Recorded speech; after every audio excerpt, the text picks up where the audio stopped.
你有没有发现，最近的美国好像越来越像那个班上永远拿着球说规则我定的同学。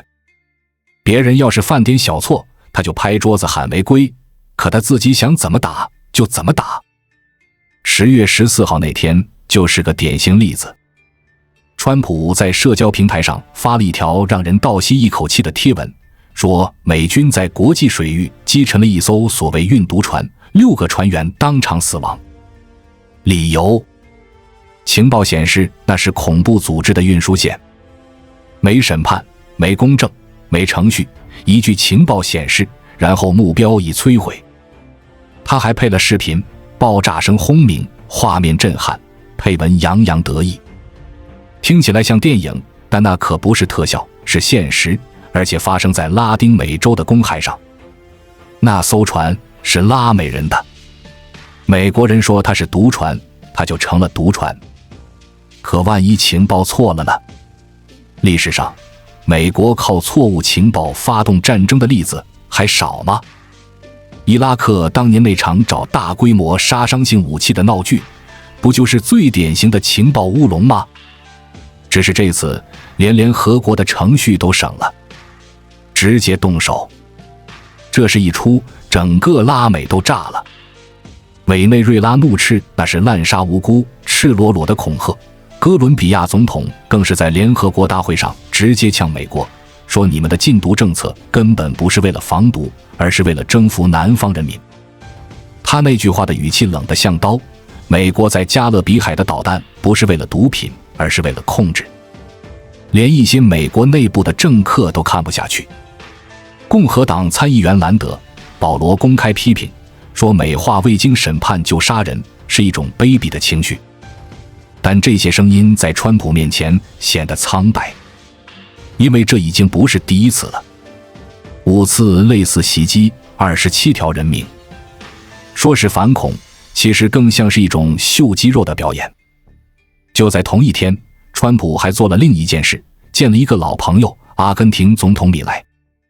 米莱送了他一份礼物，一封提名川普拿诺贝尔和平奖的信，还特地裱了框。川普当场笑得像个孩子一样开心，还拿给媒体看。可笑的是，几分钟前他才刚在国际水域炸了船，几小时后就收获和平奖提名信。讽刺吗？但故事更精彩的在后面。川普随后对记者说了一句话：如果米莱输了，我们就不会对阿根廷那么慷慨。这话一出，全场一片哗然。什么意思？阿根廷最近经济崩得厉害，货币狂贬，美国财政部刚宣布给他们提供200亿美元的货币互换援助。听懂了吗？这不是普通的援助，这是政治赌注。帮你是因为你是自己人，你要是输，我们就撤资。国际关系在那一刻被说穿，交易。没有虚伪的外交辞令，没有冠冕堂皇的合作声明，就这么直接，你听我的，我给你钱，你不听，我让你断气。听起来是不是很熟悉？这正是美国长期对外策略的缩影。糖果一手，大棒一手。只是如今连遮羞布都懒得披，连阿根廷选民都在社交平台上骂，第一次看到一个美国总统公开承认干预别国选举。而在同一个时间线里，哥伦比亚总统佩特罗因为在纽约批评美国几句，签证被吊销了。照理说，联合国总部在纽约，美国有义务给各国代表签证，但他们说不发就不发。理由不便透露，规则他们自己写。这还没完，美国对盟友也一样翻脸不认人。还是那天，川普又开炮，目标是西班牙。他说，我对西班牙非常不满，他们是北约里唯一一个没把国防预算提到 GDP 5% 的国家，这简直是对北约的不尊重。下一句更狠，我正在考虑对他们征收关税。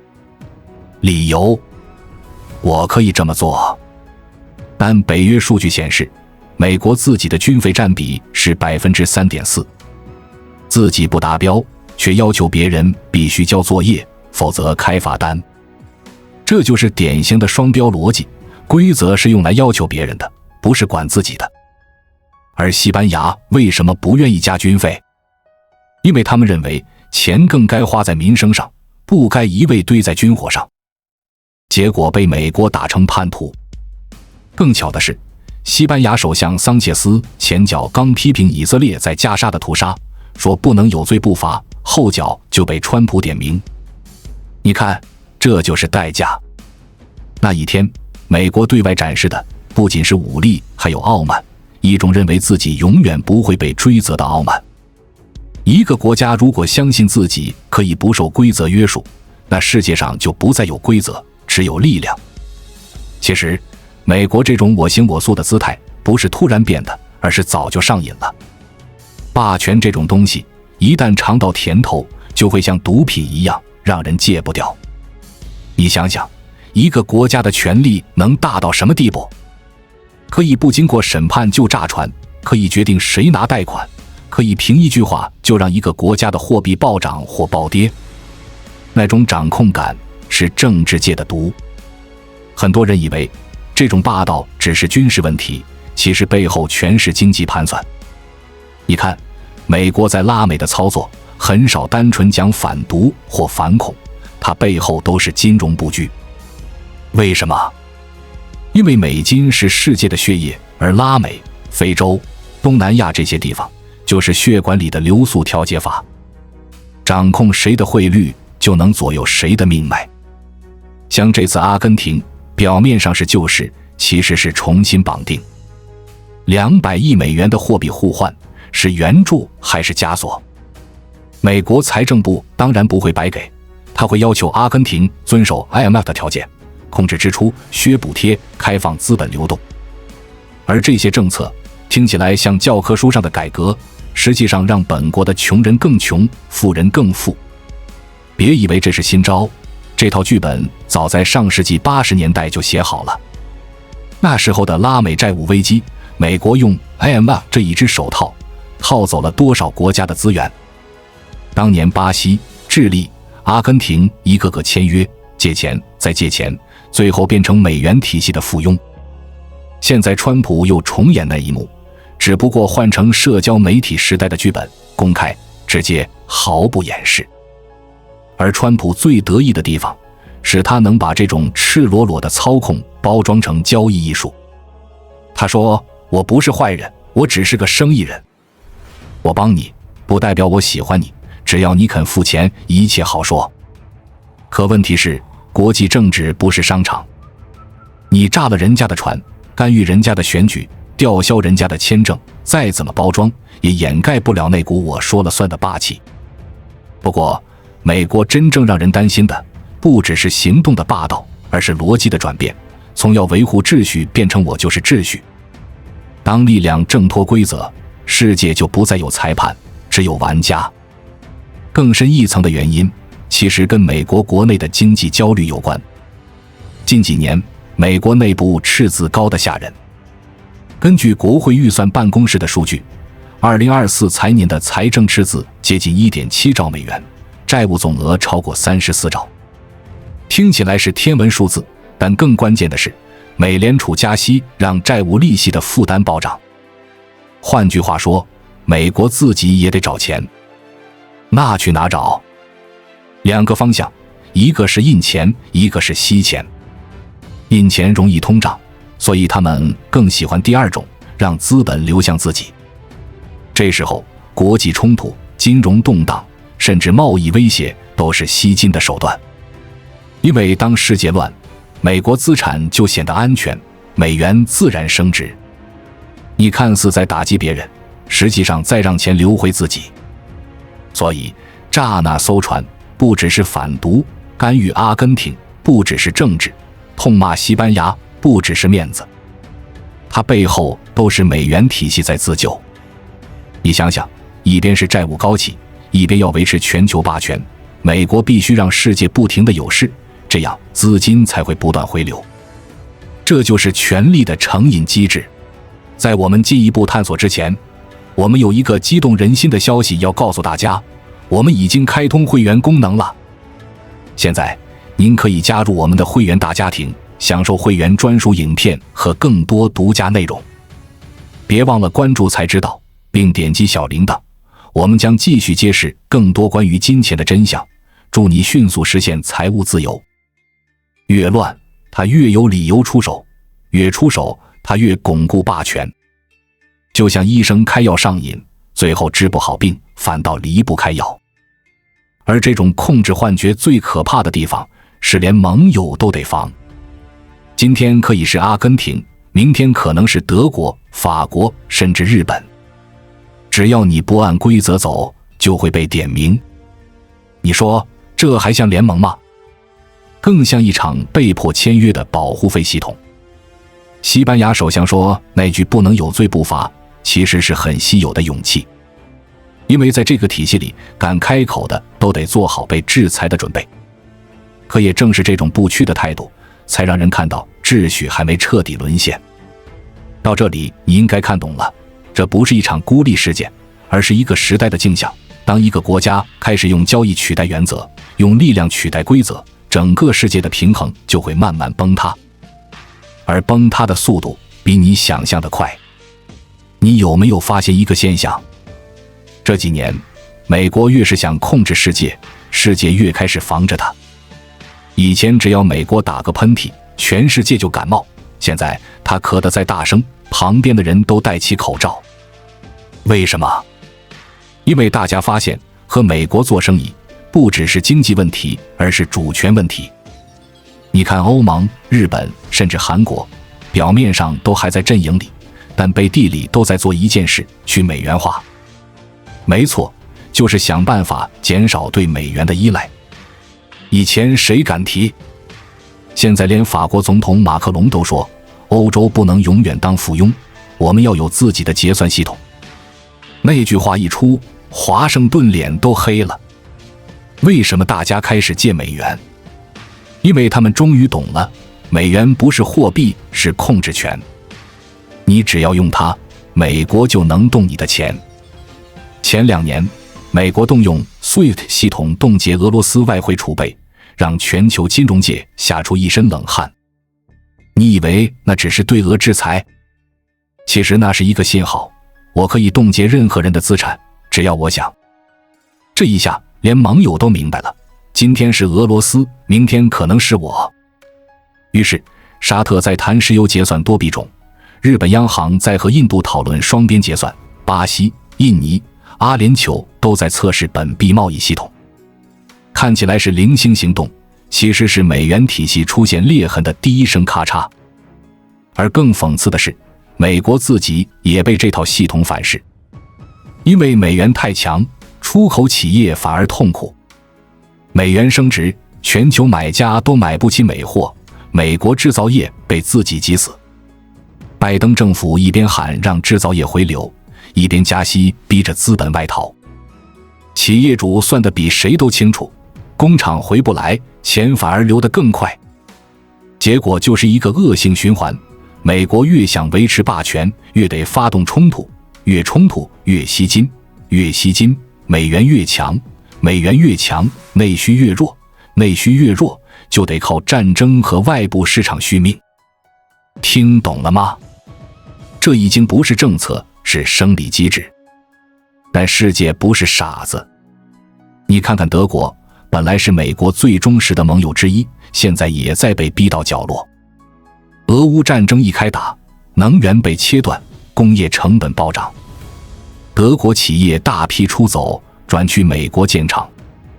美国笑着说欢迎再工业化，可德国心里清楚，这不是合作，这是掏空。而法国、意大利这些国家也慢慢体会到，美国要的不是联盟，而是从属。美国说你该交多少军费，买多少军火，跟谁断往来，他们照做了。结果换来什么？通胀、罢工、选票流失。欧洲领导人嘴上不说，但心里已经在算，是不是该重新找平衡。更妙的是，日本表面上他最顺从美国，实则最焦虑。因为一旦台海有事，日本一定被拉下水。可美国的策略是什么？让别人打前锋，自己后面收场。这就是日本人现在心里的恐惧。你看，他们最近拼命扩军，但经济却撑不住，物价暴涨，工资不涨，债务创新高。这不是防卫，是被绑上战车。所以全世界都在经历一个心理变化，从相信美国能带来秩序，到害怕美国会制造混乱。这种信任的逆转比任何制裁都可怕，因为它动摇的是美元信仰。别小看信仰这2个字，美元的价值70%靠信任，30%靠军力。一旦信任塌方，军力也守不住。你可以想象，当越来越多国家开始用人民币、欧元、黄金、数字货币结算时，美国的印钞特权就不再是无限的提款机。而华盛顿当然知道这点，所以最近才会频频出手，用各种制裁、调查联盟重组去维持秩序表面。可你仔细想想，这更像是一个毒瘾患者在强撑。他害怕的不是别人强，而是自己再也控制不了局面。就像一个长期滥用药物的身体，哪怕外表还硬朗，内部的器官早就千疮百孔。美元体系的内脏病就是信任赤字。美国的政客当然明白，但他们也知道想借太难了。你看川普那种人，他不在乎规则，只信交易；拜登那种人，他不敢推翻规则，只敢延缓崩盘。2种风格其实是同一条路的2种速度，一快一慢，但方向一样。而这条路的尽头不是胜利，而是孤立。美国的强大从来不是问题，问题是他越来越不相信自己需要朋友。过去他靠信任赢世界，现在他靠恐惧维持秩序。表面上看他还在赢，但仔细看，那是失控前的光。你看，以前美国到哪都能拉出一群伙伴国家，现在他再喊联盟，很多人心里其实在打鼓，因为大家都懂，跟着他走就得随时准备挨打。伊拉克、叙利亚、阿富汗，哪一个不是重建的只剩废墟？盟友看到这些都明白了，美国要的不是同盟，而是听话。连欧洲人都开始反问，如果有一天我们不同意美国的战争，美国会不会也把我们踢出系统？这种怀疑一旦生根，就很难再拔掉。更深一层的危机是美国内部的撕裂。那些年靠全球化发财的精英和靠工厂吃饭的中产，早已不在同一个世界。一个在炒股，一个在失业，一个在赚战争的钱，另一个在为通胀买单。国内分裂越严重，政治就越需要外敌来转移焦点。于是每隔几年，美国就得找一个坏人，可能是某个国家，也可能是整个地区。而这种制造敌人的能力，正是他的致命习惯。因为一旦没有敌人，他就没办法团结国内；一旦没有战争，他就没办法维持美元的地位。但世界已经变了，今天的世界不再是一支军队能决定一切的时代。能源、芯片、数据、供应链，每一样都是权力的神经。一个国家如果光靠炸弹维持存在，那就说明他已经忘了如何靠信任生存。你想想，现在的美国每打一场仗，每搞一次制裁，短期看像是在收割，长期其实是在透支。透支什么？信任。透支的是那些还相信美国模式的人。过去的美国是灯塔，现在的美国更像一盏刺眼的探照灯，它照亮别人，也眩瞎自己。所以现在的格局正在逆转，世界不是在崇拜力量，而是在重新寻找平衡。你看，中东国家开始对冲，美国制裁谁，他们就和谁谈；东南亚国家不再只看白宫怎么说，而是看谁能带来投资，连非洲都开始用自己的货币体系。慢、乱、复杂，但这才是新的秩序在诞生。川普那句让美国再次伟大，听起来像口号，其实藏着一丝恐惧。他自己也知道，美国正在变得越来越像他曾经讨厌的样子，靠枪口维持地位，靠威胁换尊重。你问结局会怎样？很可能不会有一场大爆炸式的崩溃，而是一场缓慢的下坠。美元不会一夜失效，但会一点点被边缘化；盟友不会立刻反叛，但会慢慢疏远；美军不会打不赢仗，但会越来越孤独。最终的画面很可能是这样：世界还在转，美国还在说话，但回声越来越小。别人听着点头，却不再行动。而真正聪明的国家正在学一件事，不和任何一方绑定命运，而是学会掌握节奏。因为未来的胜利不属于最强的，而属于最稳的。历史的讽刺往往如此，当一个国家忙着教别人如何当老大时，他自己已经开始失去了当老大的气度。关注我，我是才知道，带你解锁更多金钱的真相。